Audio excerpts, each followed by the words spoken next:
Hello friends, elevator চ্যানেলে আমি তোমাদেরকে ওয়েলকাম জানাচ্ছি।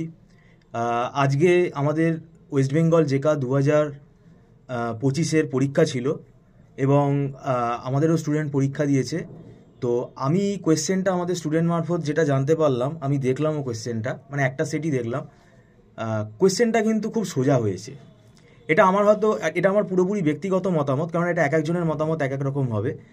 এবং বিশেষ করে আমি যেরকম পড়িয়েছি, যে লেভেলে পড়িয়েছি সেই লেভেলেরই কোয়েশ্চেন হয়েছে। এবং ক্লাসে এমন কিছু কোয়েশ্চেন আমি ক্লাসে যেগুলো পড়াতে আলোচনা করেছি, প্র্যাকটিস করিয়েছি, সেইগুলোই এসে গেছে।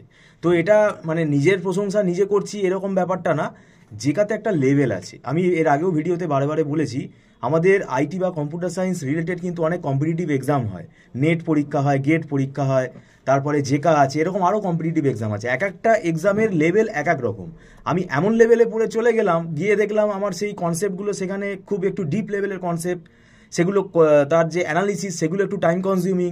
তো এই যে স্ট্র্যাটেজিটা অনেকে জানে না বলেই কিন্তু তাদের প্রবলেম হচ্ছে। তো আশা করি ওভারঅল কোয়েশ্চেনটা সোজা হয়েছে।